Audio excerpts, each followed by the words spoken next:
Hey, how's it going, everybody? This is your host, Raja Banks from the New York Session live streams. And today, what we're going to talk about is how to choose a currency pair to trade. Now, before we even go into how to choose a currency pair, we got to identify, okay, what sessions do we have, right? So we have the Asian session, London session, and New York session, right? The next step is to identify that, okay, certain pairs are more volatile in certain sessions. Like, for example, if you're looking at the Asian session, we have to see that which currencies are opened during the Asian session. So if I grab my other marker right here, so the currencies open in this Asian session are mostly JPY, AUD, Australian dollar, and New Zealand dollar, right?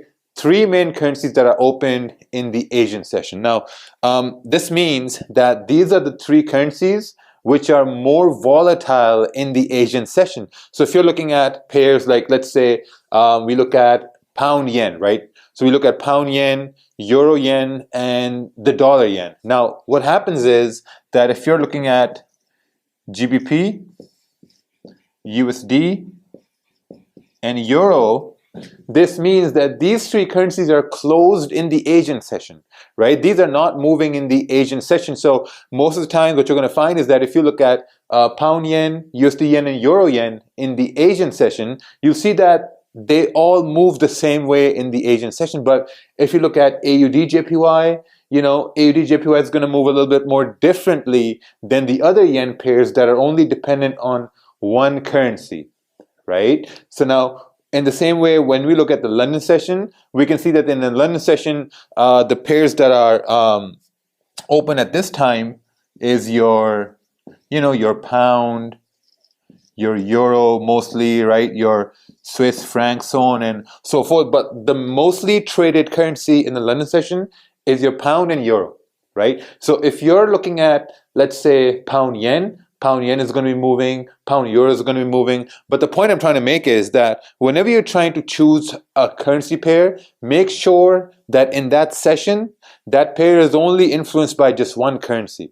Right now, someone might say, oh, well, if we want more volatility or if we want more movement in price, why can't we choose a currency pair that is moved by both currencies, right? So what I mean by that is, like, let's say if you look at New York, you have USD, CAD, for example, right? Your USD CAD. Now, when we take a look at USD CAD, it's very easy to identify that, okay, in the New York session, we have USD is open as well, and CAD is open as well.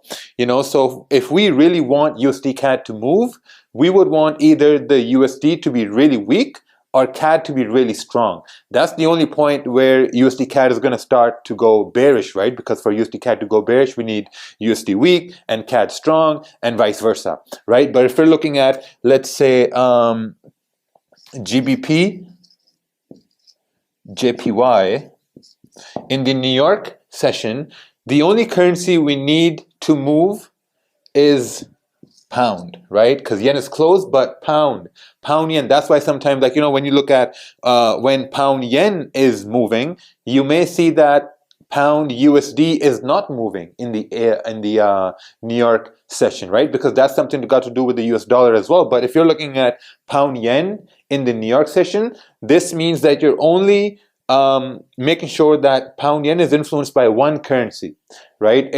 It's a challenge when you have a pair like in London session, we have, let's say, GBP let's say we have Euro, GBP. It's tough to trade in the London session because now you have two currencies that are influencing one currency pair, right? So you would need one to be really strong and one to be really weak for it to move. Sometimes that's why you can see, they may range sometime, they may consolidate or there's less volume at that time. So whenever you're looking at a currency pair, make sure or first identify what session are you looking at, right? If you're looking at it in the, let's say, hypothetically speaking, London session, right? If you're looking at it in a London session, let's say pound, then you got to identify that, okay, if I'm looking at pound USD in the London session, is it easier for me to trade, right? And the reason why it should be easier is because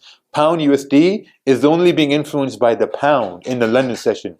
But if you're looking at something like, Euro GBP, or you're looking at pound Swiss, then what's going to happen is for pound Swiss to really move, you need one currency to be really weak and one to be really strong, and vice versa. So take this information. It's very important. That's why, gold has clean moves in New York session, because it's only influenced by the dollar, and dollar inversely correlated to gold. But at the same time, you may see that pound USD may not move a lot, and pound yen move a lot, because the currencies that are influencing that pair. So that's very, very important.